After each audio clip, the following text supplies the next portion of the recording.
नमस्ते दोस्तों, आप सभी का स्वागत है। आज हम आपको हिंदी फिल्मों की एक प्रसिद्ध और खूबसूरत अदाकारा के विषय में बताएंगे।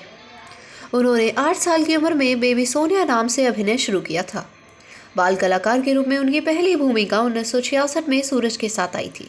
उन्होंने 1966 में प्रदर्शित फिल्म 10 लाख में रूपा और फिल्म दो कलियां में दोहरी भूमिका अदा की थी। उन्होंने 1973 में फिल्म रिक्शावाला के साथ एक प्रमुख अभिनेत्री के रूप में अपनी शुरुआत की और 1973 से 83 तक मुख्य नायिका के रूप में 50 फिल्मों में दिखाई दी। यहाँ बात हो रही है नीतू सिंह जी की। नीतू सिंह 1966 में राजेंद्र कुमार और वैजयंती माला की मुख्य जोड़ी वाली फिल्म सूरज के साथ इन्होंने एक बाल कलाकार के रूप में अपनी शुरुआत की थी। उनकी बाल अभिनेत्री के रूप में दो कलियां फिल्म सबसे अधिक लोकप्रिय हुई थी। उनकी वयस्क और मुख्य अभिनेत्री के रूप में पहली फिल्म 1973 की रिक्शावाला थी। यह फिल्म कुछ खास कमाल नहीं दिखा सकी थी, लेकिन यादों की बारात के गीत लेकर हम दीवान दिल में उनके प्रदर्शन ने उन्हें एक अलग लोकप्रियता दिलवाई थी। ज़्यादातर फिल्मों में नीतू को सबसे ज़्यादा प्यार करने वाली बेटी या आशावादी या जीवंत प्रेमिका के रूप में ही दर्शाया गया था।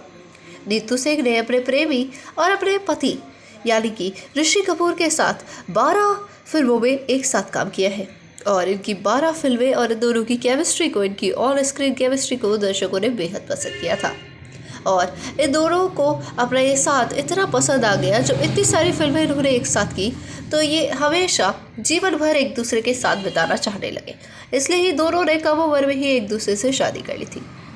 अब जान लेते हैं इनकी कौन कौन सी फिल्म एक साथ थी। जैसे खेल खेल में, ये साल 1975 में आई थी और रफू चक्कर भी, कभी कभी साल 1976, अमर अकबर एंथनी साल 1977, दुनिया मेरी जेब में साल 1979 और पति पत्नी और वो साल 1978 में उनकी अतिथि भूमिका भी सफल रही थी। दूसरी फिल्में जैसे कि जहरीला इंसान, जिंदा दिल, दूसरा आदमी, अनजाने में, झूठा कहीं का और धन दौलत बॉक्स ऑफिस पर थोड़ा खास कमाल नहीं दिखा पाई थी, लेकिन फिर भी इन फिल्म्स ने एक काम बहुत आसानी से कर दिया था कि इन दोनों को जो ऑन स्क्रीन केमिस्ट्री थी उसके साथ साथ इनकी ऑफ स्क्रीन केमिस्ट्री को भी बरकरार कर दिया था। ये दोनों एक दूसरे से प्यार कर बैठे थे और एक दूसरे के साथ ही जीना मरना चाहते थे और फिर इन्होंने शादी करने का फैसला कर लिया। अगर नीतू सिंह की प्रमुख फिल्मों की बात करें तो उनमें रफू चक्कर, जिसमें उन्होंने नीतू का किरदार निभाया, और दीवार, जिसमें उन्होंने लीना नारंग का किरदार निभाया, ये दोनों फिल्म 1975 में आई थी। ये इनके करियर की सबसे अधिक पीक फिल्म साबित हुई, यानी जो सबसे ब्लॉकबस्टर फिल्म रही। इन्होंने काफ़ी सारी फिल्में की, लेकिन सब में से ये दोनों फिल्म ज़्यादा लोकप्रिय हुई थी। असल में इनकी शादी बहुत कम उम्र में हो गई थी, तो उसके बाद ये फिल्मों में फिर कुछ कम काम करने लगी। और तो आज का यही ख़त्म करते हैं। धन्यवाद।